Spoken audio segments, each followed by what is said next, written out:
Good afternoon, everybody. Hope everybody is safe and warm and secure. This weather is sort of made for Zoom, but on behalf of the Fishtown District and the Fishtown Neighborhoods Association, we wanted to welcome you to what we hope will be a somewhat regular thing where we give everyone an update of what's sort of happening in the transportation world, in our commercial corridor and the surrounding neighborhoods, plans and development, things that are coming, problems we face, and certainly hopefully to get some of our neighborhood impact as well. Just some procedural things. We are recording this, so for those that can't hear it or those that want to have a recap, we'll be sending it out both on Facebook at the Fishtown District, as well as on our weekly email newsletter next week, which you can sign up for at thefishtowndistrict.com. We're also going to keep everybody on mute so that we ask until we call on you, our presenters, and certainly for our other participants. There'll be a portion at the end for Q&A, so just hold tight until we go through that. The purpose really is, and certainly I want to bring in John Geating, who, besides being part of the bid, he's also the newly anointed president of the Fishtown Neighborhoods Association. John, do you have any opening remarks before we get started? Sure. Yeah, thanks, Mark. And thanks for joining us, everybody, and making the time today. I personally am a big transportation person, and see how this stuff really impacts the neighborhood and the city, of course. And so there are a lot of things that FNA has been working on related to transportation, like the Belgrade and Frankfurt intersection has been like a big priority for our safety committee. The organization over the years has been involved in trying to get crosswalks at more intersections, such as Thompson and Chacamaxon, and Belgrade and Frankfurt, and a number of other places. And so this is something that I think it's a good time to update neighbors on a lot of the different threads that have been going on, and hopefully we can keep people informed about all these things. So thanks for putting it together, Mark, and thanks for everybody for joining us today. Thanks, John. And I just want to give a special thanks to our presenters today. We have representatives from PennDOT, the Philadelphia Streets Department, Philadelphia Parking Authority. We have SEPTA, of course, the Philadelphia Bicycle Coalition, and last but certainly not least, someone who's near and dear to my heart, State Representative John Taylor. I had the privilege of serving as his chief of staff for 7 or 8 years. We'll refrain from any of the stories, though. If you're lucky, you'll hear his famous story about driving in my Mini Cooper and having to do an interview while the air conditioning was broken and we couldn't open the windows. But John, certainly during his several years there, served on as chair of many committees, including transportation. So it's a good way to kind of get a feel of what's going on in Harrisburg and what we can expect. So thank you, everybody. We're going to basically, the way we'll do this is we'll introduce each department. Each department will have approximately 10 minutes, give or take. So we'll have a little time at the end. And certainly myself and John Geating will certainly kind of pop in questions as need be to get things going. To start, I wanted to bring in certainly longtime colleagues and friends from PennDOT. We have Elaine Elbick and Chuck Davies. Certainly I had the pleasure of working with both of them when I was with Representative Taylor, and in my capacity now. They've certainly been nothing but responsive as they have their hands full. So this is an opportunity to sort of fill us in on what's going on with the I-95 project, timelines, what we can expect, and anything else that may be going on, and certainly issues that they face. Certainly, if any of our presenters need control of the screen, if they want to put anything up, just let us know, and Randy can hand it off to you. So, Elaine, I'm going to turn it over to you. Okay. Thank you, Mark. Yes, it's very good to see familiar faces from Fishtown, right? I don't get out there very often, and we've missed quite a few community group meetings. So this is good. This is good. So I'm happy to see everyone, and stay safe, right? I mean, that's our message with this COVID time. I think Chuck is trying to post. Yeah, I'd like to share the screen, Mark, if that's okay. Yeah, so it's at the bottom, the green. Yeah. Yes, you should be able to go ahead and share. Right, click on that. Okay. There you go. Now There what? you go. Do you see? Should- We see, Chuck. All right, very good. All right, and we see this Okay. then. So, I can do this. Mark, what I'd like to I do can is do that this. I'd like to let Chuck actually lead off, if that's okay, just to give However you you wanna do the it. 30,000 foot, what's happening with transportation in this day and age. Sounds great. Yeah. Well, your event is called post-COVID, Mark, and I don't want to quibble over words, but we're not quite at the post part yet. We are still very much in COVID. We're still feeling its effects, and going back to March, there was a hard shutdown, and we are still feeling the effects of it in the sense that construction was halted for about a month.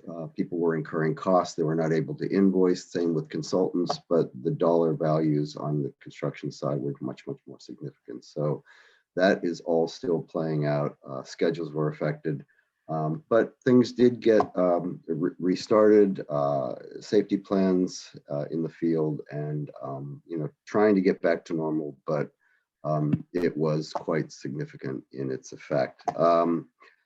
I really want to get through this here because Elaine's portion is the most important for you to see. You did have a question about the Frankfurt Avenue Signal Project. A number of locations in or near Fishtown, 8 of them to the south end. There are actually 2 phases of this project. There is a phase 2. It is not funded yet. That goes from Knights to the Bucks County line, but you see the locations here on the screen, and there's this quick sketch of the work. It's going to be pavement markings, signals, safety features, not very elaborate in its treatment, but does address the most acute safety problems that we can identify. It does qualify for what's called HSIP, or high, which is an indicator of an elevated level of events that happen related to safety and pedestrians, and most of the improvements are related to that. So we are looking to get that out in 2021. One of the still with us COVID effects is cash flow due to lower revenues for fuel taxes, and so getting anything into construction is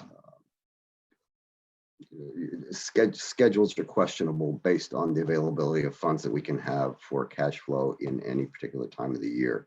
And so we're still feeling the effects of that, even though it's a small project. But we should be letting that in 2021. So I'm gonna page down and hand it off to Elaine, who knows all about I-95.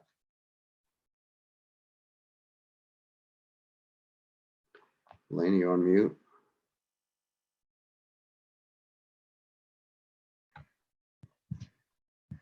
Clicking to make sure. Okay, video and mute. All right, I'm good. All right, so there's been a lot of eating, sleeping, breathing in 95 for the last decade or so, right? Fishtown knows it better than anybody for the construction that we've been doing since 2009.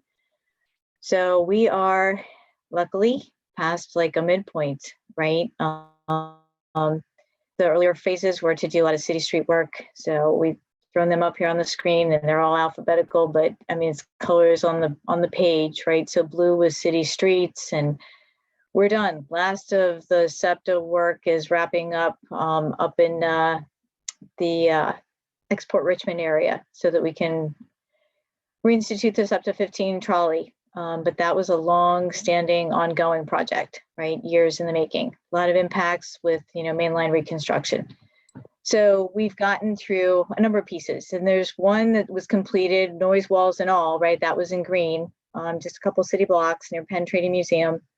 The northbound side through the interchange took us at least 4 or 5 years, and now we're on the southbound side in purple. But we are probably entering into the home stretch, right? We're 3/4 almost done of the project. So only the red and the yellow are still left to do. That's the southbound and the northbound, south of Frankfurt. More or less south of the Live Nation location. Sugar House. Some of the things that everybody's seeing, right? Clear noise walls, a lot of firsts. I can't tell you, right? Trying to like accommodate just the needs of what everybody was, stakeholders and just even the public, right? What they were expecting and meet expectations. So construction on this stretch, and when we can say we're done the interchange, is probably sometime in 2022. Almost there. COVID has had an impact, as Chuck has said, on a lot of the construction projects. Delays. Killed a few good spring months. Next, sorry. So this will give you what it's supposed to look like when it's done. This is alphabet soup, right? So now it's really hard to tell. 95 is that double, right? Double lane snake along the bottom half of the page, right? Almost through the middle, going north to south, right? And so there's a lot of gray areas nearby, and it's, I should say, 95 itself is actually see-through, right? So like you're looking at that snake is actually Delaware Avenue, right? Going through across the page, so just above it. So I guess, Chuck, if you want to run the cursor above it, that would be clearer. That's the engineer in me, sorry. So yeah, so just above it, right? So underneath it, you can see, if you could look through it, that's what's showing, all the greenery and then parking lot areas. That green off the left of the page is Penn Treaty Park. So you're at Columbia, Montgomery, Berks, Palmer, Montgomery, Berks, and Susquehanna. So all those streets through there. Some of the things I would want to point out is that the very skinny dark lines that come into like a triangle shape, right? That is trail facilities, bike ped. They'll connect up with a bike facility on Delaware Avenue also. Some of the darker green spots, right? Stormwater basins. What do you do with all the water that comes off of that highway? And that's where it's going. I think the next slide might show a little bit more as we're going, but so here's a lot with the bike facilities and the connections for pedestrians. This is like a city map showing suggested connections as well as what are existing city trails and sharrows as well, right? There's some city streets that they have to share the facilities, but a lot of people are, always interested in, how they're going to walk there, bike there, or drive there. In the white box is all the area of construction that's still ongoing. So there aren't green bike lanes on Richmond Street yet. There isn't the trail connection in the green yet that we just looked at on the other map. And the connection to Girard in the blue. I mean, all that's to come. Those are final steps in the construction phase. They're doing a lot underneath the highway right now. And so laying the groundwork and the crossings for some of these bike facilities, but it won't finish up until 22. Sorry, next. And this gives you a good glimpse of Girard Avenue. You're driving Girard, going to the interchange, you're going northbound. Well, I should say eastbound. And you just drove under the southbound on-ramp, the I-95 north sign. So off to the right of the page is that trail connection, wider sidewalk, folks are walking on. This is kind of a gateway. Sign structures too, simplified, a monopipe painted brown. Route 15 trolley, you can see the gray lines in the street, the light gray, those are the tracks, right, going down Girard.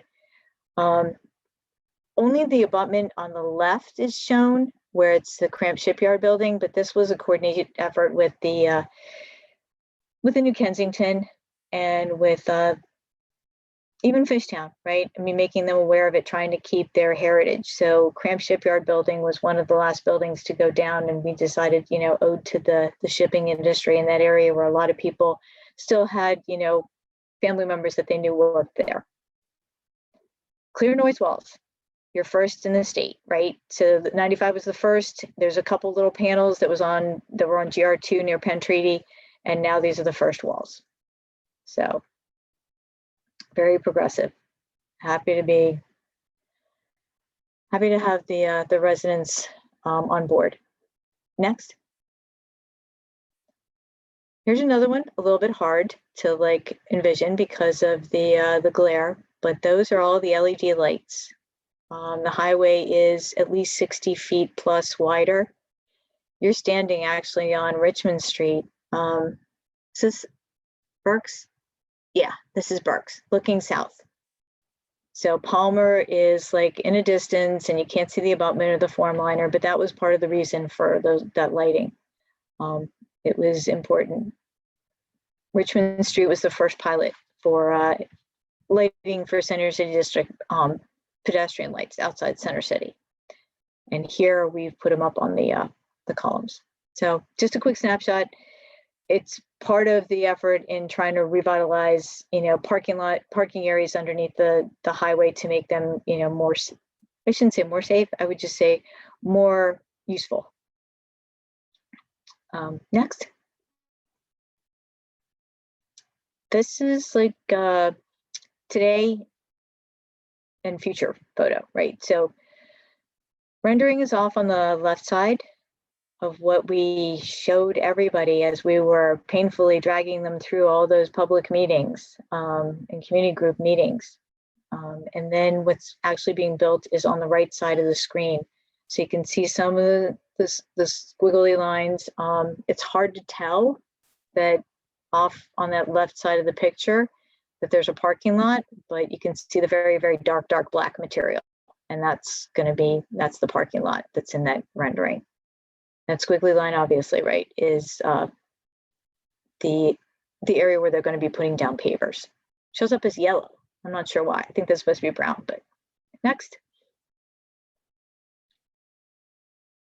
Sorry, next. I don't know if it's switching.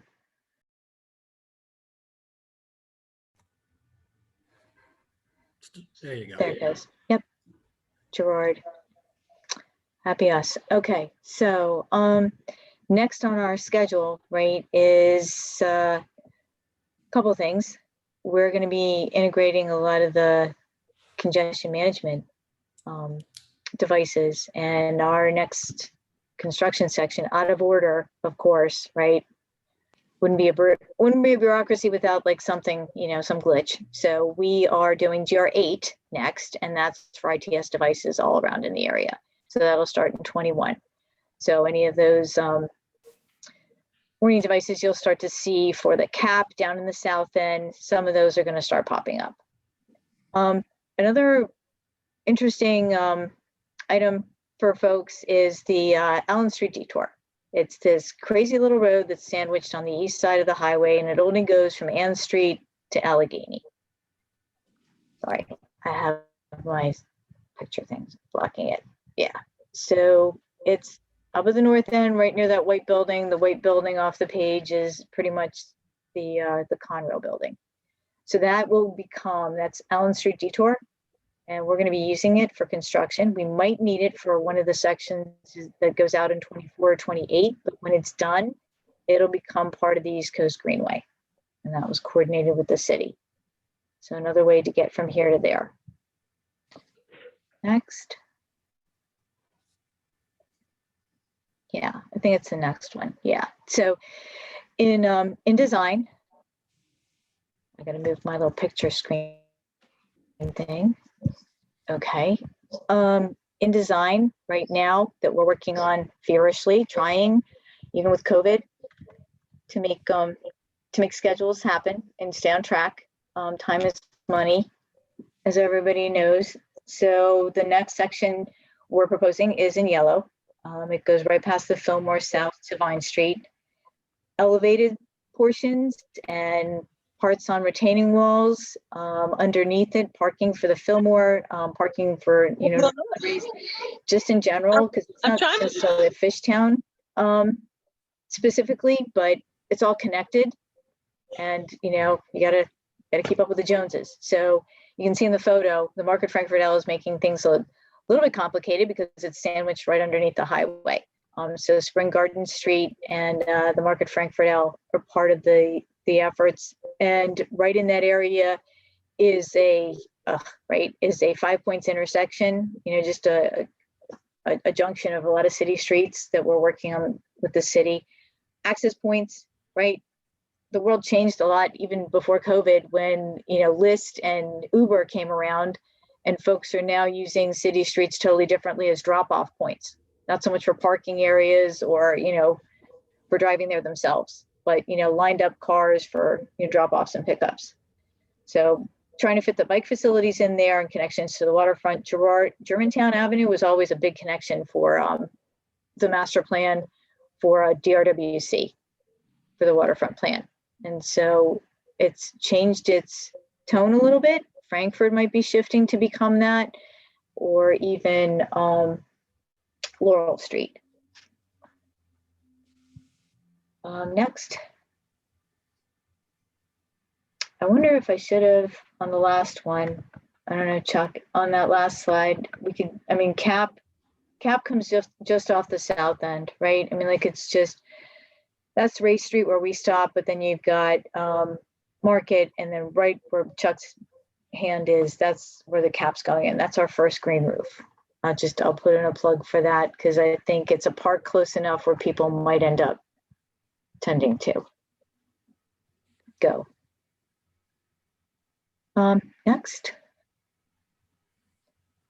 So that was the last one. So this is another rendering. A lot of concrete, a lot of cars you can see parked, parking areas that the city, at least a long time ago, that, city residents have come to use, and businesses as well. Coordination with Penn Treaty Museum, Penn Treaty Place, Core Realty for Live Nation, and Port Richmond Shopping Center.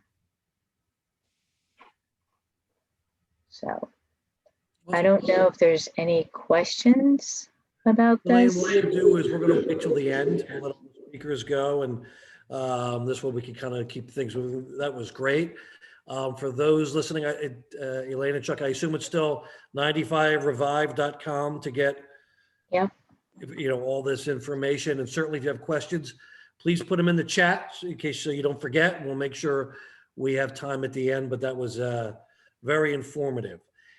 As we move forward, actually one last question. And I think this is in general for everybody. Obviously, COVID has done a lot of shifting of funding, moving a lot of funding towards COVID relief. Has that impacted any of the you talked about Frankfurt Avenue? Is that part of why things are sort of delayed with things like that?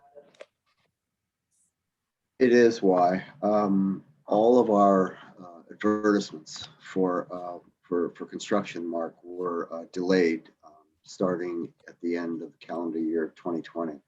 And in fact, we had more than $200 million that was deferred from calendar year 2020 into 21.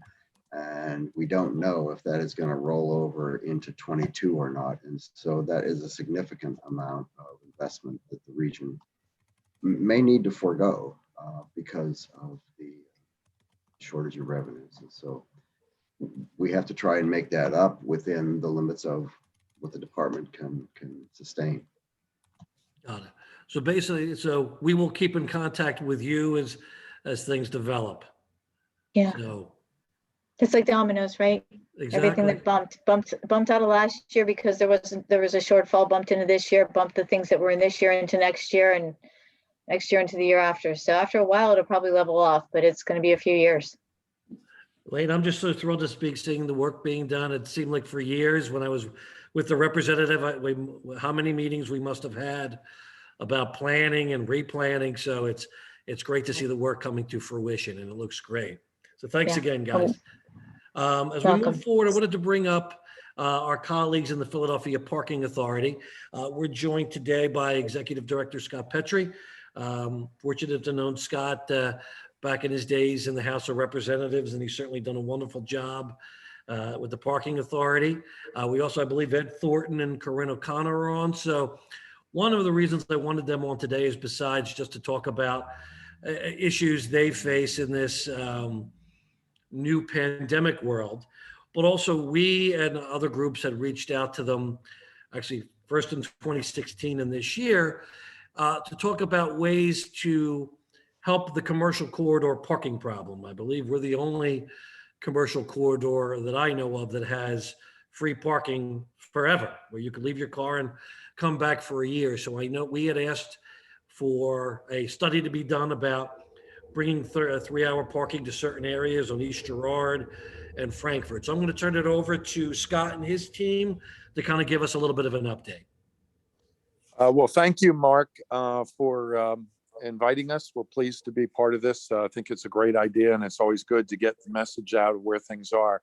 I'm going to leave all the technical aspects of the surveys and everything to Corinne and Ed, but I want to thank you for putting this forum together, and it's always good working with our business groups to try to improve. I think the points you're making are,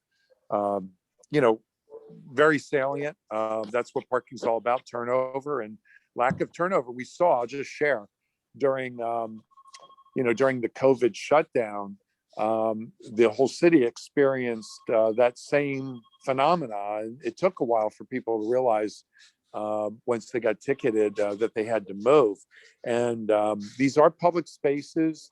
It's important, particularly when you're at home, to be able to get services that you need, whether it's food, shelter items, pharmaceuticals, the like. More and more is coming to the home through delivery services. And so this is going to be an ongoing problem, and that all cities are going to have to deal with. It's the hottest. Curb management is the hot topic. So I'm glad you're bringing it up. And just know that we're not the only city struggling with these issues. You just have a particularly unique problem. So Corinne, Ed?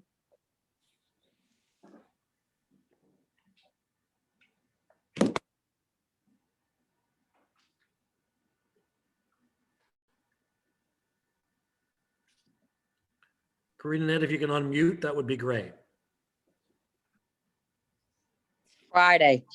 So I know I just unmuted myself, sorry. A couple years back, we agreed to do a survey. We did a survey a couple years back. When we met with you recently, we decided we agreed to do another survey, but then COVID hit. So we didn't feel like doing a survey during COVID would be true numbers. So we plan on getting another survey out in April, if that's agreeable to you. So once we do a survey, the business corridor should do a petition with getting all the business owners, about 60%, to agree to what type of regulations you want along that corridor. Then after you agree upon what regulations you want, you should go to city council, the council person in your district, who would then garner a letter stating that they agree with those type of regulations being installed.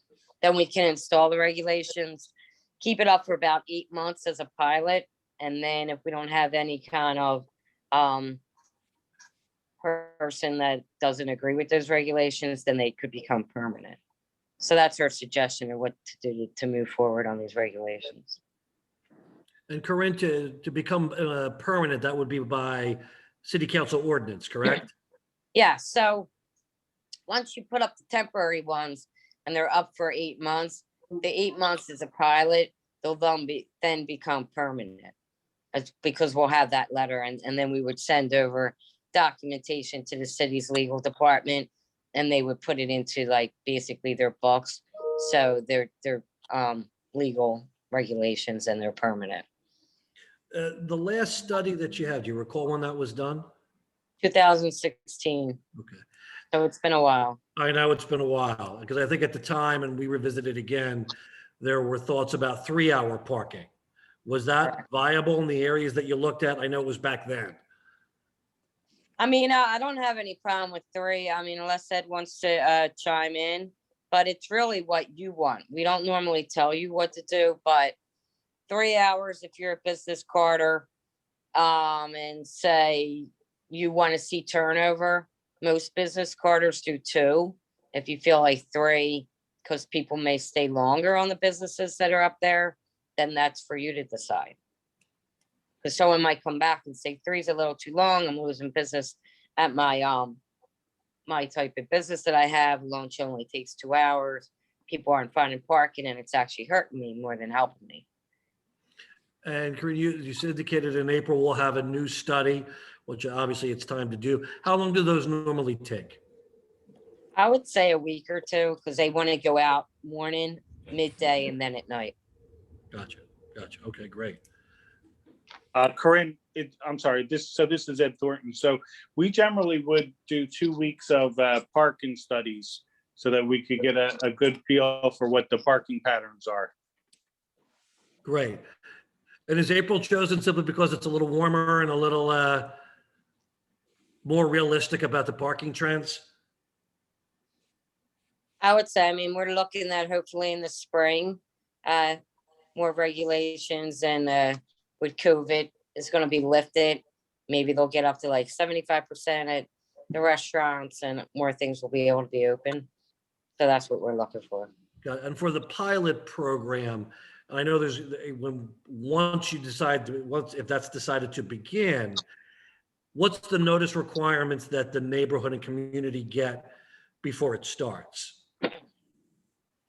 Once the regulations are in, we normally do about a 3-day, what we call steer clears, which are notices saying regulations went up. If you request for that to be longer, if you want it to be a week, we could do a week. So we like to partner with you. That way, you guys are the ones that are going to get the phone calls when someone is upset about these regulations going in. We'll get some, but you're the face of that business card. So I think you and John Geeden, that if you say you want it longer, we'll do whatever we want to do. John Geeding, you have anything you want to ask for this provision? Yeah, I mean, the thing that I think is always like the difficult point when it comes to like the parking conversation is overnight. That's when everybody's home. During the day it's pretty easy to find parking, I feel like, but overnight everybody's cars are home, and people are trying to find parking. So with just to if I know you're going to do the study and all that, but like say it was 3-hour parking, what would be the overnight situation there? Well, we're only out there enforcing so many hours. So on Monday, Tuesday, Wednesday, we're only out there till 10:30 at night. Thursday, Friday, Saturday, we're out there till midnight. We do have extra staff that stays till 2 a.m. But if you decided that you wanted to put meters in and 3-hour meters, I've never seen a business carder say from 10 a.m. till 5 o'clock in the morning. I mean, normally 2 a.m. is the latest, and that's on Chestnut Street.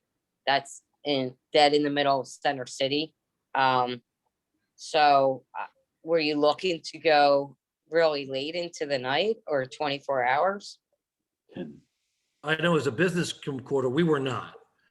We Right. wanted to make sure that it was reasonable. I think, and I don't want to speak for John, I think when several of our businesses had come to us, and certainly several of our board members, was 2 issues. Obviously, turnover for our businesses, which in turn would ease up the traffic or parking in the neighborhoods. If people have the ability to park on the corridor to shop. I see Representative Hohenstein was visited by his cat. Welcome, Your Honor. Yep, my cat named Frankfurt. There you So go. just so you know, I'm keeping it real. Well, we'll tell him we welcome him too.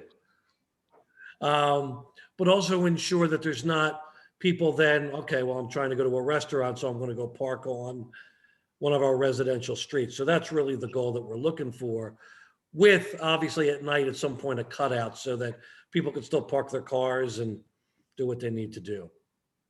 So, I mean, are you looking for business card or meters and then all the outlining streets to end up becoming residential permit parking, which would be up to each block individually? We could still invest. I think we want to do what the neighbors want. And certainly I think the first step, Corinne, is to get the study, to see what the study says, so that we can share that and move forward. But I think our goal is, if the neighbors, I know we talked to F&A, if the individual residential streets wanted to do it, we would help them do permit parking if they wanted that. I mean, the one thing I see up there all the time, because my son always kind of lives in that area, the double parking along Girard Avenue is ridiculous. It's almost like they'd be made it a lane at some point.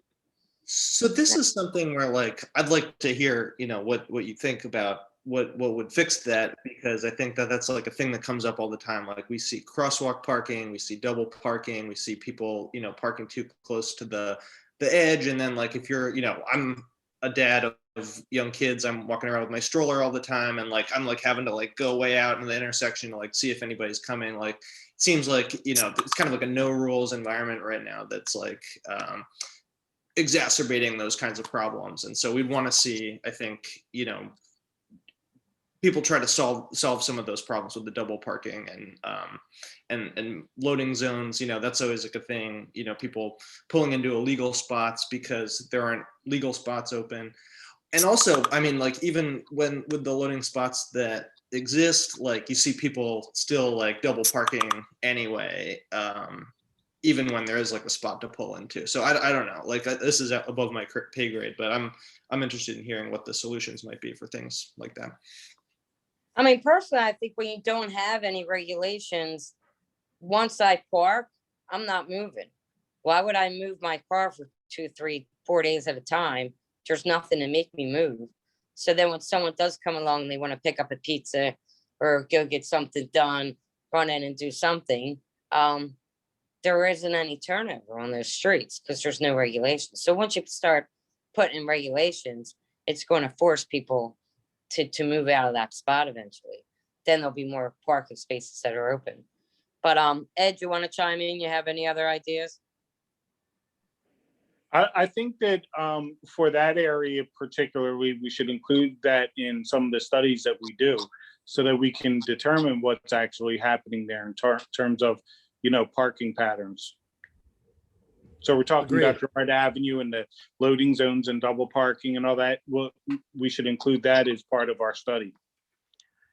And one thing too, as we do it, is obviously now you're going to see a lot more streeteries than you did back in 2016. And we foresee that legislation, which is temporary now, to be permanent. And I think they're great for our eateries to allow them to cope. And I think our patrons like them. So we'll see how that may change things as well. I mean, I definitely think that the streeteries went in as temporary. We're now going to get into the spring and the summer. So definitely they're going to say, I'm trying to catch up with my loss that I've had the last year. Can I keep it at least until October, November? So who knows if they become permanent, but yes, I definitely foresee them still being there for the next 6 months. And that temporary really regulation limits- is till the end of December as of now. Yeah. And the streeteries really limit parking opportunities as well. I mean, you're definitely walking, many more blocks to find a parking space to get to the areas where you need to be. So as much as they're needed for the restaurants and that sort of thing, it does cause other problems because you're definitely walking longer distances to get to where you need to be. What's your closest off street? You have some, I know you had a really small lot that you brought up before, but besides like Sugar House, are there any parking garages or larger lots that neighborhoods go to before? I mean, because the 95 project, when do you foresee that being complete, where you can park underneath 95? I'll defer to PennDOT on that, but I think we were looking at least 2022, 2023. And I know Sorry, as it's of hard to- now, go ahead, Elaine. Sorry, it's hard to click 2 things at once and then, right? Crazy. I've got a laptop and my finger's not working so fast. So parking under 95, right? There's certain lots that were actually taken up during the construction that were leased already. So a couple of lots are already leased. You know what I mean? Like the paperwork's already been through because they've been completed. They're out from under. But the under the highway ones, that right now, I don't think they're going to let anybody park from Palmer all the way up to like Ann Street until the entire highway is completed, because they may be doing work above and they may be moving cranes in and out. So that's going to be 22, probably the middle of 22. Got it. But in the south end, so like there's leases already for the parking lot near Penn Treaty Place and Museum and Park. And then there's obviously in the south end, there's still leases that are ongoing because we're not doing construction. And Elaine, don't forget about the one we're talking about for the Which- food trucks. Yeah. So Cumberland, right? So you were Yeah. talking about Cumberland and parking under there. So yeah, right. It's hard to do it during construction, but it's absolutely, I thought it was a great idea for post. We like coming up with good ideas. Yeah. So No, it's So Corinne, so basically, there are a few lots that are private that people can park in, but other than the Fillmore, which right now is usable simply because there's nothing happening there, but once we return to normal, that lot's going to fill up with events, or at least we hope. So there's really not a lot of, not a ton of options for just the public coming here.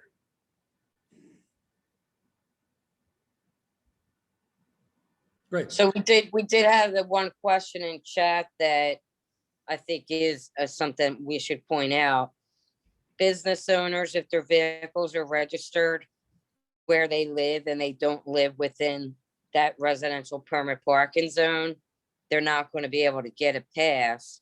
So meaning if the meter or just the signage says 3-hour parking, they're going to have to move their car every 3 hours.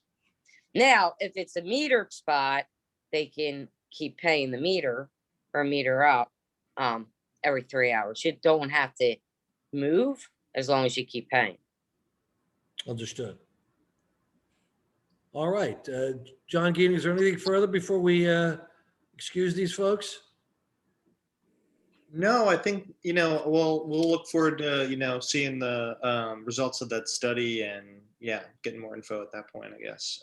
Feel free to reach out, to talk more about it. I just want to reassure everybody with this, we're simply getting the study done first, and then we will continue our engagement with all of you to see what's the best solution to help with the problem, which has been an ongoing problem for years.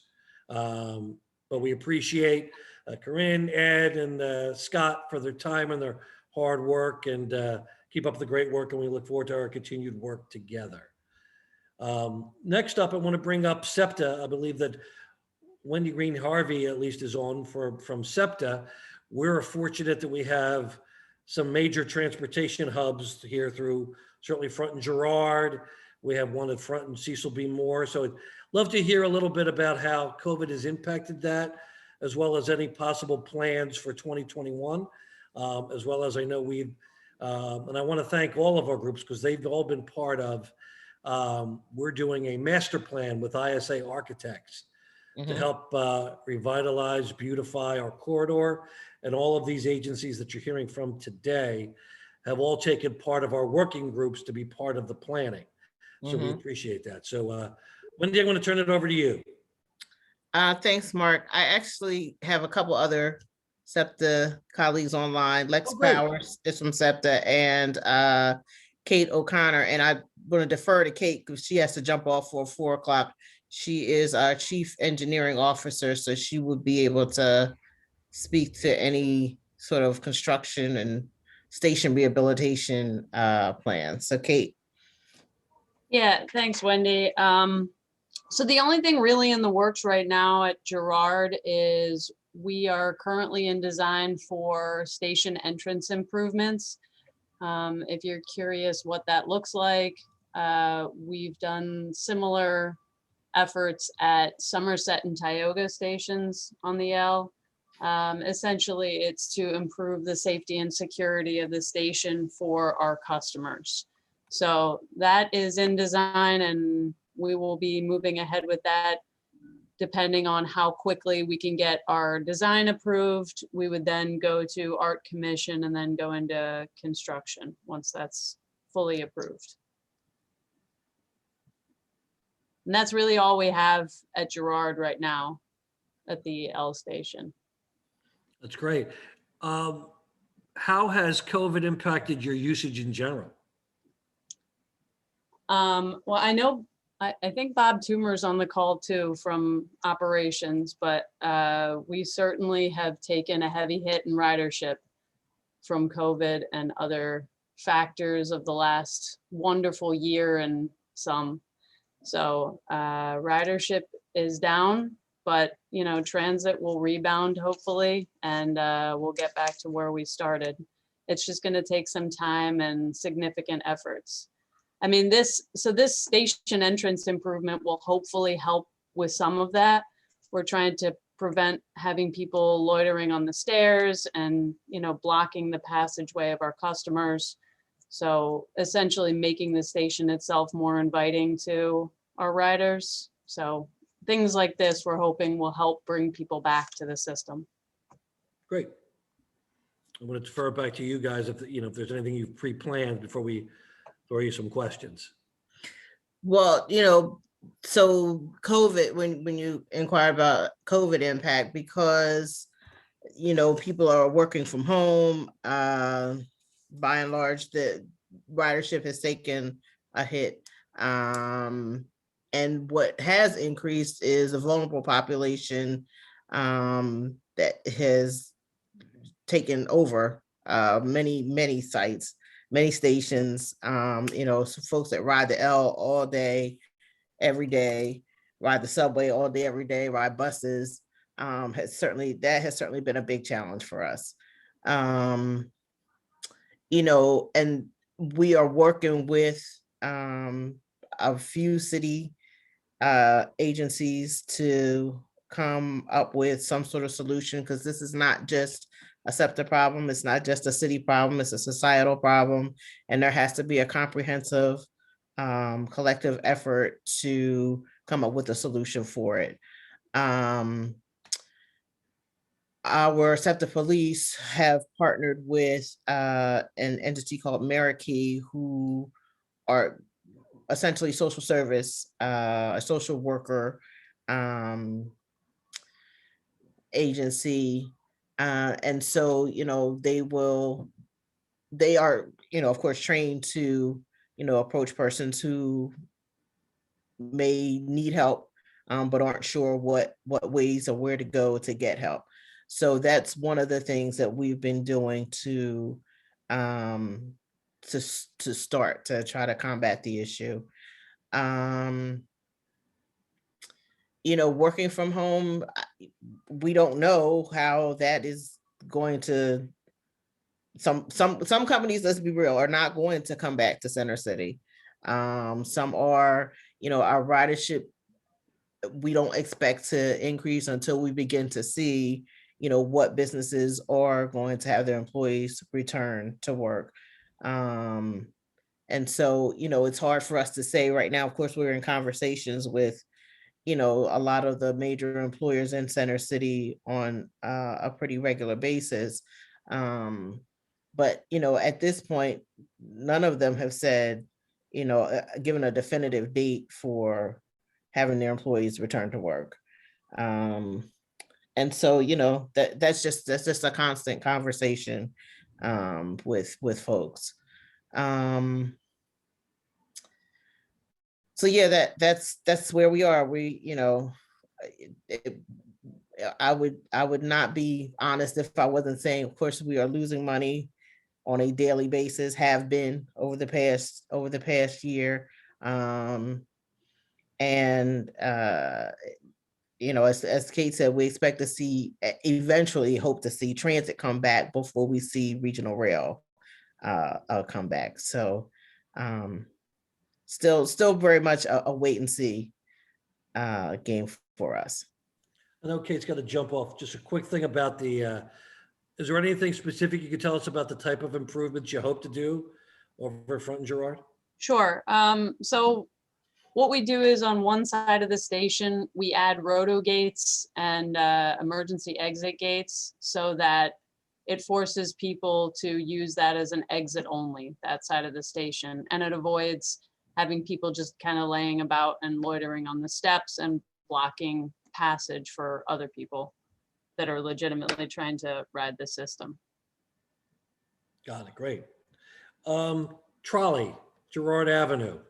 I'm sure COVID's affected, when the trolleys are going to be coming back, if they're coming back. Any updates you could talk about the trolley use on Girard Avenue? I don't think that our chief officer of surface ops is on the call. We've kind of had a rough couple of days with coverage of the snowstorm, so a lot of people are trying to get a little rest after very, very long couple of days. So We appreciate you taking a few minutes. So sure. No, I'm Can just I saying, opine? I think he was unable to get on because he was spending many hours working on snow duty. sure, go ahead, Elaine. Just Kate, right? So Yeah. I'm not sure if you're aware, it's been like, it's a construction item. So even I'm not aware, I'm just finding out bits and pieces. But next Thursday, they're supposed to run a test. The dynamic test is supposed to happen for the trolley Okay. on Girard, like through Richmond. So there's actually like a project out near West Philly. And right, I'm stepping on toes, but just to tell everybody, right? So there's a West Philly project that PennDOT's underway with CSX. So that kind of put the trolley out of service, but that's a project that they just mentioned the other day that they're going to be doing a trolley test, bringing the trolleys through. Not on power, but just to move them through, they're supposed to test the tracks. And that's supposed to happen next Thursday, right? And that's balmy weather, I hope, not like this Thursday. But that's all I know, Kate, that's the test is planned. That's a decent update from a non-SEPTA employee, Elaine. I It's appreciate it. already, well, I get pinged a lot because people are just trying to figure out what I'm doing in design and what's happening next. So sometimes I find out the construction stuff from my 400 closest friends, SEPTA included. And for our guests today, just know that all of our partners here that are presenting today will keep us updated, and we'll let all of you updated as to what's going to be coming back. And like you said, we'll have I know there's questions in the chat. We'll try to get them all at the end. Is there any other things that you can share with us or think is worthy to share with us before? I know you got other things you got to get back to. It's still snowing outside. Well, no, I have a 4 o'clock. All I do is virtual meetings now, Mark. That's it. I have 10 hours a day of virtual meetings. So I have my next one at 4 o'clock that I have to hop on. I apologize. Kid, I appreciate it. So I will add quickly, in terms of how SEPTA is doing with ridership and our forecast for the future, we'll be coming out pretty soon with an updated 5-year strategic plan. That gets into how we think we need to adapt moving forward and how we need to engage the public in that process. Like Wendy mentioned, the biggest share of the ridership that we've lost is the 9 to 5 commuter segment, which is highly represented on regional rail, but is much less so on bus and sub-L and trolley. So I think there is a wait and see there, but we certainly have to be prepared to adapt to a future that doesn't look like the past when it comes to travel patterns. And one of the ways that we are doing that is through the bus network redesign that I know a lot of people on this call are familiar with. That project kicked off at the beginning of this month in earnest, and we should be reaching out pretty soon with the first bits of outreach in the spring. And that is a comprehensive redesign of our bus network based on research and public outreach, a ton of public outreach. So I can't tell you what's going to come out of the other side of that project, but you guys can. So that is one of the ways that we can take, the workhorse of our network and adapt it to the future. Another thing that I'll mention is, as we try to fight to get ridership back over the next year or more, we're going to really start to focus on improving our communications and our ease of use and our customer service, through what we're calling our wayfinding master plan, which is really all of the ways that we, show people how to use SEPTA. So hopefully, as people are coming back, it will be easier and more convenient than it has been. Thank you, Lex. One last thing before I let all the gang at SEPTA go, and you guys have been great. I know one of the questions just came up when we talked about the trolley car. Are they going to be restored cars or are they new cars? If you know.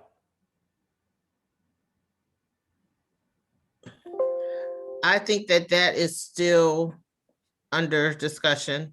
Got it. Yeah, I know it's not close, so, but yeah. Of course, we know the Westmoreland Loop is being restored.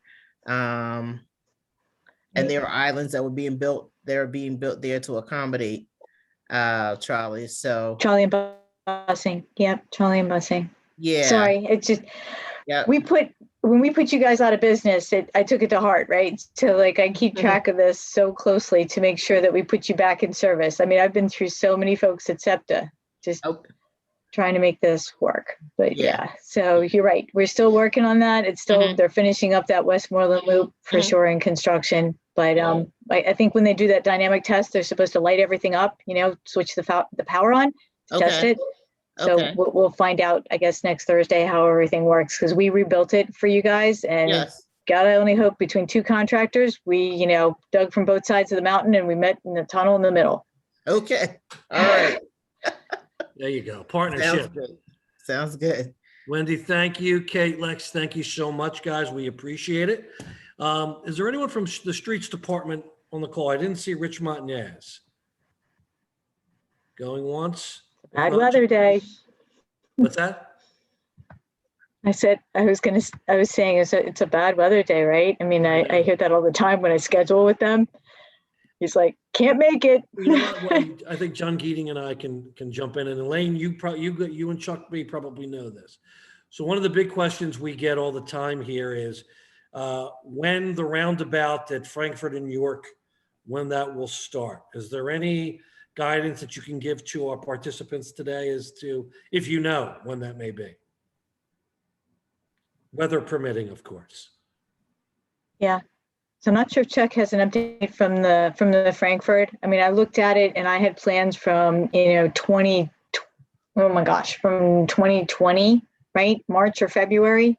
So I got to hope that HOP is probably already approved. I don't know the schedule though. I would have to check. Yeah, I do not have an update on that either, Mark. We can get that to you.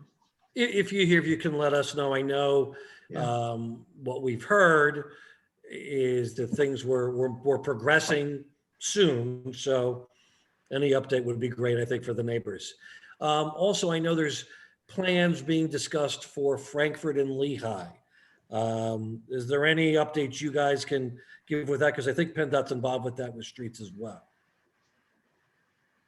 Yeah, at that city street location. I haven't heard anything recently, right? So I know that when we talked to New Kensington CDC, there was a lot of coordination about what that's supposed to look like. I don't know that I don't know that I know the latest on it. I really don't. It's just kind of weird because it is one of the locations on the HSIP project for signal improvements, pavement markings, pedestrian markings, those things. I mean, not tremendously physically impactful, but will go to the safety of operations there. So it is one of the 8 locations that are south of Allegheny on the project that I had in the beginning of the slides. The last conversations we had with streets, a design plan had not been picked yet or finalized. Is that still the case? They may have a different project going at the same time for other improvements. It's primarily signals and operations that's the one that we have ready to go for this year. Understood. Thank you, guys. See, you're multi-purpose, Chuck and Elaine. Well, we try, right? It needs to be a little bit closer. If it was closer to 95, it'd be a lot clearer for me. You're doing great. I appreciate it. Representative Taylor, hopefully you're still with us. Love to hear about what you hear the trends are in Harrisburg and things that we need to look out for.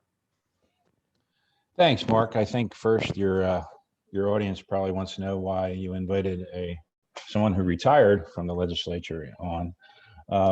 But in addition to just being your friend, I mean, I spend most of my waking hours now dealing with transportation and a variety of fronts, whether it's for engineering firms, contractors, construction folks, construction material folks, or whatever, but they all have the same goal in terms of making sure that there's enough funding around for transportation. I know my state rep is on this call. I think my neighbor and state rep Joe Hovenstein. I don't know if any other And Frankfurt the my- cat, Yep. John. my colleagues or former colleagues are here, but it's a discussion that we all need to have. And you know, the folks that if we want to help people like PennDOT and the Streets Department and SEPTA, and even to some extent the PPA, you know, some of the conversations that, you know, I'm going to stimulate right now just have to continue to be had, because you know, we're facing a large problem if we don't have one already.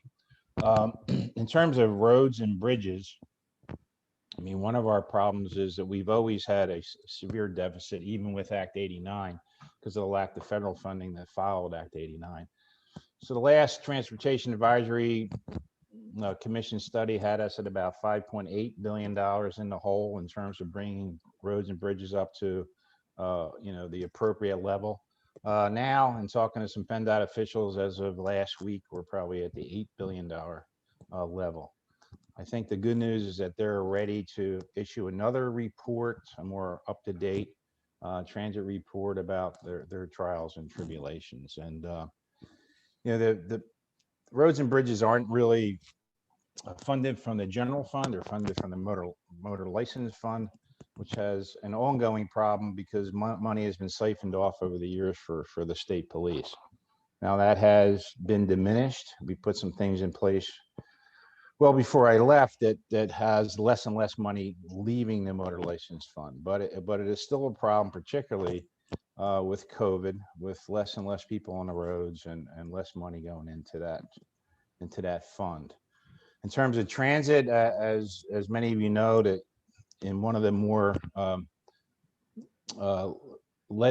biggest legislative screw ups of all time, which I have to admit that I was a part of back for Act 44, but you know, quite many years ago, we ended up, because we couldn't toll our highways across the Commonwealth, we left the turnpike with this unbelievable obligation of funding mass transit, which doesn't make any sense, but gives you folks, you know, a sense the government doesn't always get it. So, you know, we had anticipated tolling being in place, but it's not. So the turnpike had to spend a tremendous amount of money going into, you know, giving it to the Public Transit Trust Fund.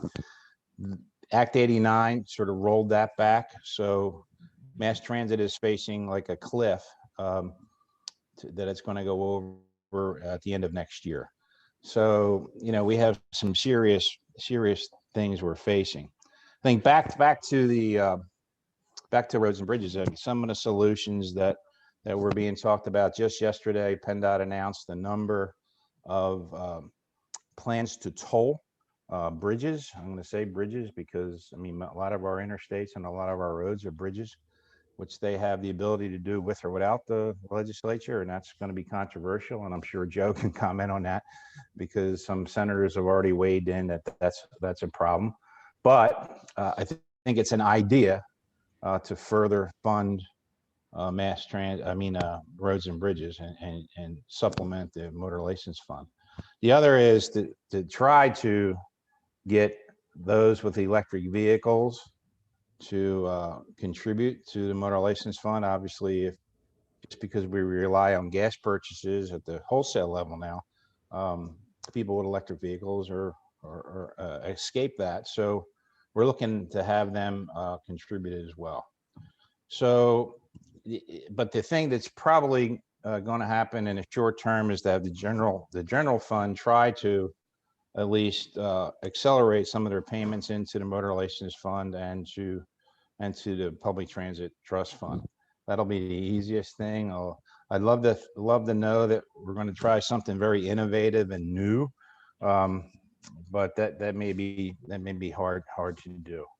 On behalf of our friends at SEPTA, I think they're very nice in not describing a catastrophic situation, but I mean, probably $1 million a day would be a conservative view of how much money SEPTA loses a day.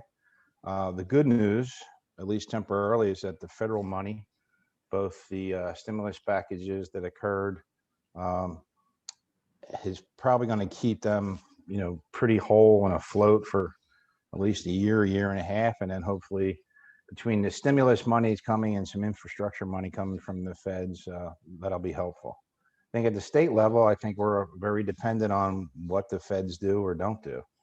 And, I was hoping that the governor would lay out a little bit of a plan in his budget address about what his transit priorities were that probably you didn't get to the list of priorities, but I think we have to collectively make it so. So, there's a lot going on in terms of the parking authority, whether I don't know if Scott's still on or Corinne or Ed. I know there's, the city's interested in number one, we have to re-up or renew the speed camera legislation. Probably have to re-up the red light camera legislation as well. And there are some folks in the city, particularly from the Office of Transportation, that's interested in talking about expanding the number of locations we have for speed cameras. Right. Joe and I live right by Roosevelt Boulevard, and I'm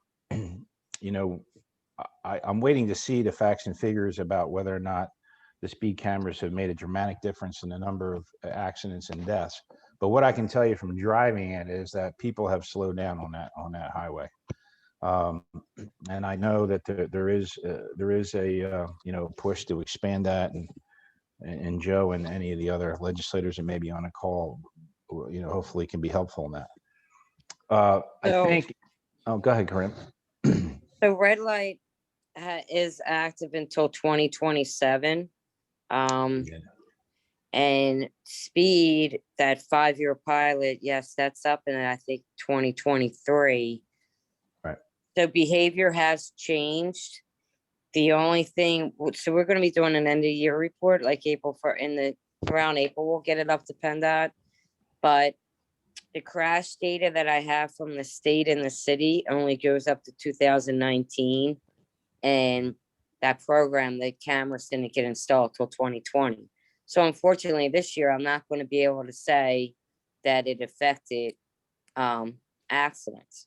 I won't be able to do that till next year. But the amount of volume that we were seeing in the beginning, how many people were speeding, how many we're seeing now has decreased significantly. But one of the highest locations is around Devereux Avenue, which is not far from like Oxford Circle and Northwood and F Street side. Yeah, it's funny. You can get ahead of speed there, and I think that was one of the problems. But yeah, certainly automated enforcement is something that's going to be a part of the future. I'm saying that from a Commonwealth that we still have not authorized local police to use radar, which is one of the many long-term unresolvable problems that's never seem to get fixed. But yeah, so you'll see that, and I'm sure that our Philadelphia delegation is always talking about ways to get some of that money back into the city that goes to those fines. And people often ask me, why is half the money go to other parts of the state? And that is what we needed to do to get the speed camera legislation passed.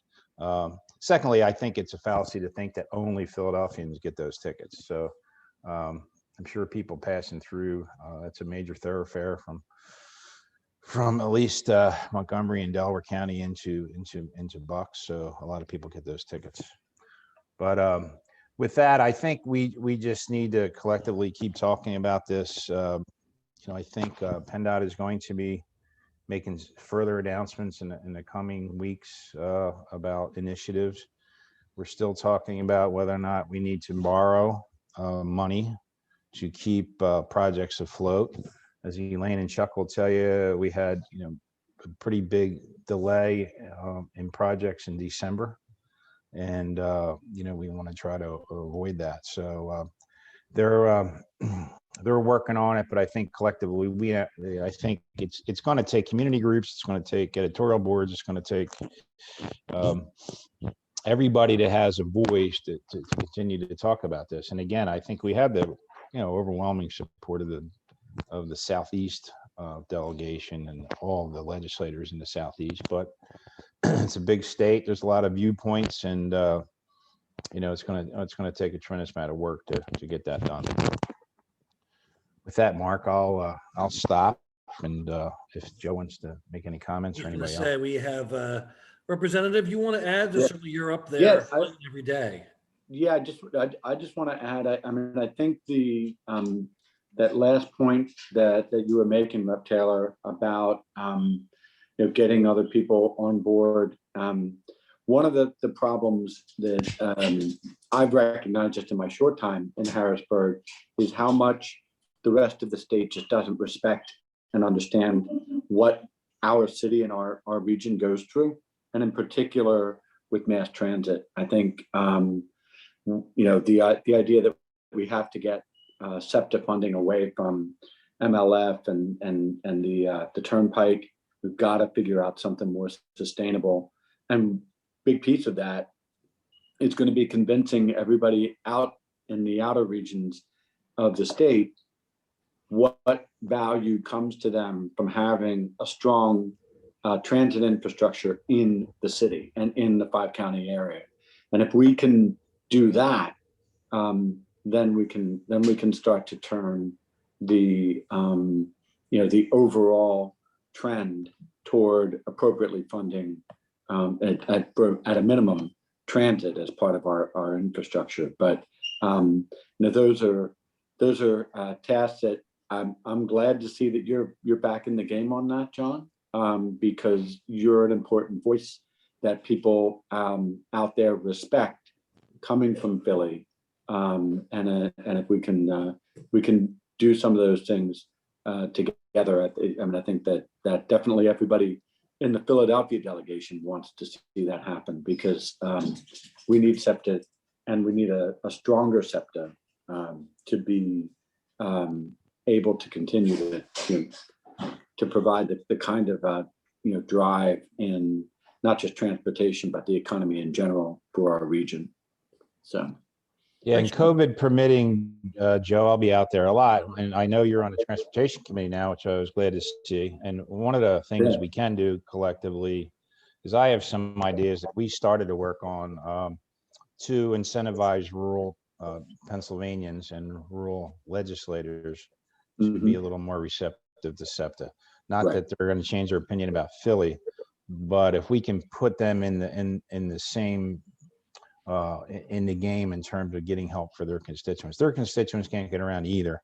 So we have a system that they would envy in most cases.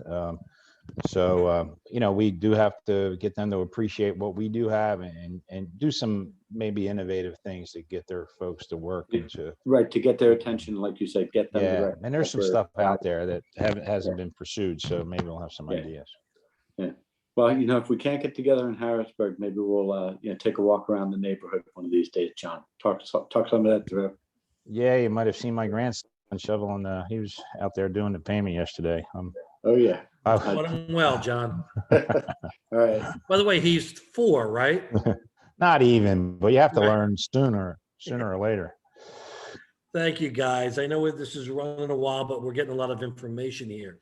Lastly, and I hope he's still hung with us, I wanted to have Randy from the Philadelphia Bicycle Coalition as part of this discussion, especially in this neighborhood when we're talking about parking and talking about the thousands upon thousands of people that come in here every day. People cycling is part of the everyday life here. So I'd love to hear about some of their initiatives and thoughts for our corridor. Randy, you still there? Still here, yeah. There you go. Thanks for hanging in. Yeah, thanks for having me. I really appreciate it. So I've got like a pretty quick presentation I think I'll go through. I promise it won't be that boring. No, that's all right. And so basically, Bike Coalition, for those on the call who don't know, not a government entity in any way. I'm probably the least official person who's spoken today. But we do work with communities, and I hope we can work with Fishtown BID and the Fishtown Neighbors Association to make this already pretty bikeable neighborhood even better for everybody. So, so basically, you know, I think that there are certain priorities that Fishtown should be focused on, and it's something that the community is going to have to ask for in order to make happen. So Fishtown, as people here probably know, is one of those biked communities in the entire city of Philadelphia. And Philadelphia in itself is the most biked big city in the entire country per capita, which is shocking sometimes to people until you go to a place like Fishtown or South Philadelphia, where everyone rides a bike. So, you know, Fishtown is situated about 4 miles from downtown Center City. So it's situated in a place where, you know, you can get downtown as fast, if not faster, on a bike than you can in a car. That provided you're parking your car on the street. And yet, you know, Fishtown lacks a lot of bike infrastructure, things like bike lanes, protected bike lanes. And, you know, Fishtown itself, the insular neighborhood doesn't have any bike lanes, which is kind of shocking when you tell people that, and everyone thinks about this place being a place where you would ride a bike. So I'm a resident too. I live on Letterley Street. That's a picture of me and my daughter in Palmer Park when we were riding our bike one day back in the spring. And so, you know, it's important for me and for my neighbors to be able to get around, be able to get to Center City safe, to be able to ride with our kids. I know a lot of people want to do that more, and unfortunately, sometimes just doesn't feel very safe to do that. So, you know, and the other thing I would just mention real quick, instead of, you know, Fishtown doesn't have bike lanes, but what you see a lot on our streets are sharrows. So like on Tulip Street and Cumberland, you have just these lane markings in the center of the road that indicate it's a road that people can be biking on. I mean, all streets, technically, you can be biking on, but these are known as like priority streets. That said, sharrows are often misunderstood or ignored by motorists. Talk to any cyclist, and I talk to them all day about sharrows, and they will say that they are worse than nothing, which I'm not sure is exactly true, but they're not great. So that said, you know, new infrastructure has been coming into Fishtown adjacent areas. This is a screenshot from an article, I think last year in 2019. We petitioned alongside with a local resident from Fishtown, Dennis Devine, to get more protected bike lanes put on Delaware Avenue. So basically the flexible posts on Delaware Avenue where there was already a bike lane to make it a little bit safer to ride a bike. I think I saw Dennis might have been on the call. So Yes. Thank you, Dennis. You did an awesome job there. So this is an example of what has happened on Delaware Avenue, and it is definitely an improvement. But that said, you know, these are not barriers. You know, they're basically a more reinforced suggestion for drivers, and they're often abused by people looking for quick parking spots to pull over. And as anyone knows who's been on Delaware Avenue, if you have to go around a car into the road, you are suddenly a bicyclist mixing with 60-mile-an-hour traffic. So that's not always the most safe, especially if you want to ride with your kids.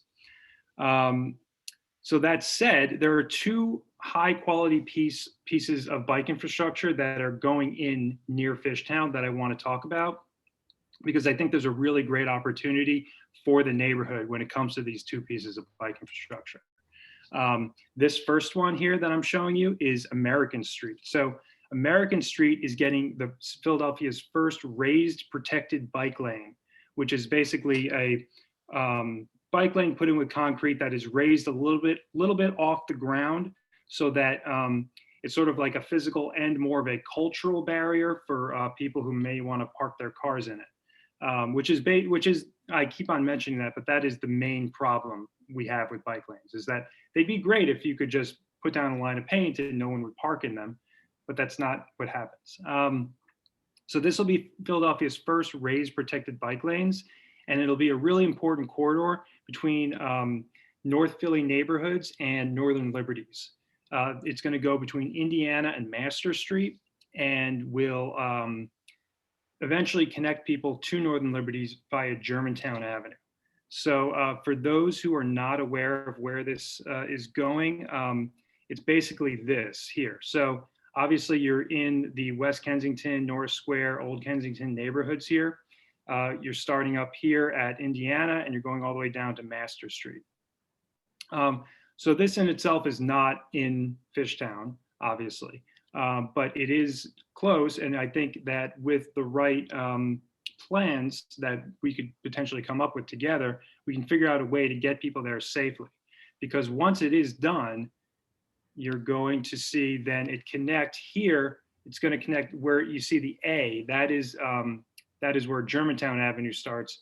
And there's going to be another bike lane put there, which will connect you down to 2nd Street. And then once you're on 2nd Street, there aren't any bike lanes there, but there are speed humps, which slow down traffic and which make it a little bit safer for bicyclists to ride in the street there. And then once you get to Spring Garden, there's a bike lane that is going to be protected that'll take you all the way into Old City. Or once you get to Spring Garden, there is a plan for a really great future Spring Garden, which was just made. The city of Philadelphia has been thinking about this and planning this for about a decade. Originally, they were thinking about putting the bike lane in the center of the street as part of like a park area. But recently, Otis did a survey and found that people wanted a bike lane on the side of the street next to the sidewalk, which is generally considered, and statistics say this as well, the safest way to install a bike lane. So once this is installed, you'll basically be able to get from that North Philly area on American Street to Center City and to the Schuylkill River and to the Art Museum almost completely without riding in traffic, which I think will be really great for anybody who wants to come into Fishtown, to go out of Fishtown, to commute to work, to get to a museum, to really do anything. So that's one thing to consider. There's another safe, bikeable Fishtown adjacent trail that's being worked on right now, which is the ongoing Delaware River Trail, which is soon going to connect between Allegheny and Washington Avenue in South Philly. So that trail is going to separate bicyclists and pedestrians for most of it within like the Old City area. But you already see a lot of that, like in Penn Treaty Park, they've installed part of it. That trail connects behind the casino and goes along Penn Street to Spring Garden Street. So there's basically going to be two really good ways to get to Spring Garden Street, which in and of itself will be safer when it's done.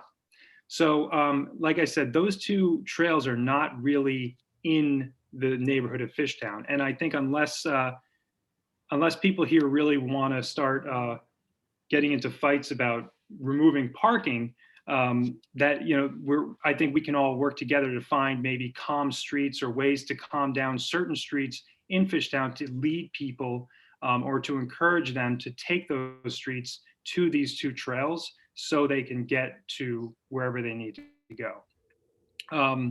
Ideally, you would come up with like a designated safe street within the neighborhood that brings people to and from Fishtown and Kensington. I know right now Columbia brings you to the Delaware River Trail to Penn Treaty, and that has sharrows on it, which I had mentioned earlier. Now Columbia is pretty fine. I use it all the time to get down there, but I think it could be probably a little safer. But I also would want to hear what people in the neighborhood would think about a better place. So obviously there's a million things I could be talking about. Those are the two main things I wanted to mention here. And I could take any questions and comments. And then this is a picture of bike parking, which Fishtown is also lacking, but I don't need to get too much into that right now. Thanks, Randy. And we look forward to working with you on this because as many on the call know, we are in our master plan stage and our focus is really connectivity and accessibility to and from this neighborhood because so many people come in and out of here. And I think the issue will be, and we look forward to finding the solution is how do we provide for some of the things you talked about while not losing or hurting what is a difficult parking situation as it is. So we look forward to doing that because I think it can really enhance the neighborhood. So Randy, I appreciate it. Yeah, thanks for having me. Well, we're going to do, we appreciate everybody hanging in. We appreciate everybody's time, but I wanted to hit a couple questions, and I know Corinne and Ed are still on the call, and a couple of things popped up regarding for the PPA and the issue of the study, which we are mindful of. We have certainly a lot of people that own businesses and work here and park on that corridor. Is there any way in the study, at least, to look out for those individuals who need to, have that way to park? This is for Corinne or Ed. I'm sorry, could you repeat that? Sure. Some of the questions that came up in the chat, Ed, were, we obviously have a lot of people that work or own businesses here that, rely on that, be able to park for all those hours in the day. How do we weigh that in the study with the need for parking turnover? Is there something that PPA already utilizes to try to keep that in mind? I think we just need to collect the data first, take the studies in and see the effect it has on the blocks that are identified first, and then take a look at, because I know that a number of the streets in the surrounding area already have residential permit parking. So some of that has already affected the streets in the neighborhood. So I think we identify what the results of the parking studies are first for the commercial streets, and then take a look at the effect it would have on the residential streets that are remaining. Thank you, Ed. And regarding bikes, Elaine just put up our 95 Girard bike lanes and trail connections won't be finished until mid-2022. Just keep that in mind. Are there any, if there's any questions, pop them in the chat. Or on mute. All right, one just came up. This is for Chuck and/or Elaine. It says gap in safe crossings of Frankfurt puts many lives in danger, including kids trying to cross to their elementary school, Adair. You mentioned Frankfurt and Lehigh. I understand the signal is coming to Belgrade. But what's the hope for more crosswalks along Frankfurt Avenue? I don't know that I have that answer at hand, Mark. Is that something you could get to us though, Chuck? Sure. I'm sure I could get that answer. Yeah. Let me get back with the guys. Mostly those things come out of traffic, multi-year accident reports, and that are compiled and then put into a priority list, and it's all very procedural. But and yes, that is certainly identified as a high risk corridor. So let me get back to you on that, please. Thank you, Chuck. Any other questions, folks? John Geating, anything from the FNA side? No, I mean, just to reiterate that, I feel it feels sometimes like we're not getting our point across enough to PennDOT, where the main part of the commercial corridor on Frankfurt, right, is the main mile from Delaware Ave up to Norris or York or so, has three, maybe four places that you can legally cross in that entire mile. And that's our main commercial corridor. And it feels we're kind of putting throughput for cars over the main kind of pedestrian use that we need there. And when we ask for, more crosswalks, more mid-block crossings and things like that, it comes back that this is considered a highway. It's all the stuff. And where's the dial for community groups to turn to make it less of a highway? You know what I'm saying? It seems like we're not able to get our point across for what we'd like to see there, which is kind of a slower, easier to cross, kind of commercial corridor. So I don't know. That's more of a comment than a question, but it's something I'd like to continue working on with streets in PennDOT. Great. Our friend John Scott's got a question. John, unmute and fire away. Yes, hi, can you hear me? We can. Thank you, Mark, very much. Sure. So The neighbors, the employees, and even some of the business owners have always been very opposed to any kind of changes on the Frankfurt parking situation. And the last position the FNA took a few years ago was, I believe, in full opposition. Has the FNA changed its position, and will there be a community meeting with the residential neighbors? Thanks, John. Yep, thank you. We haven't taken a position on it. I'm interested in seeing what the study says. I'd like to see, what they come back with as far as that. But, I don't know. It's we're seeing, I think, more and more how this is bumping up against other priorities of the organization, like the double parking thing I mentioned, or crosswalk parking. And we just like, the people at streets and parking authority and everybody to sort that out. And make sure that they're addressing the problems that we're seeing. Thanks, John. You know what? I want to make sure everybody has a chance to take care and get home in the snow. So I want to open it up for one more question, and then we're going to let our guests who have given us almost 2 hours, let them get started on their weekend. Hearing none, I want to thank everybody today. Everybody that participated. The information was great, very helpful. We appreciate everybody's guidance on this and patience, and we look forward to the projects that are going to come. We understand this has been a very, very difficult year for everybody, and we appreciate the extra efforts that both from the Commonwealth and the municipal side have done to really keep our roads safe, keep them paved, and look into safety measures that are going to help. Again, we've recorded this, so we're going to send this out both on Facebook at the Fishtown District. I know FNA will also have a copy for them to put out, and we will be sending it out in the Fishtown District's weekly email blast next week.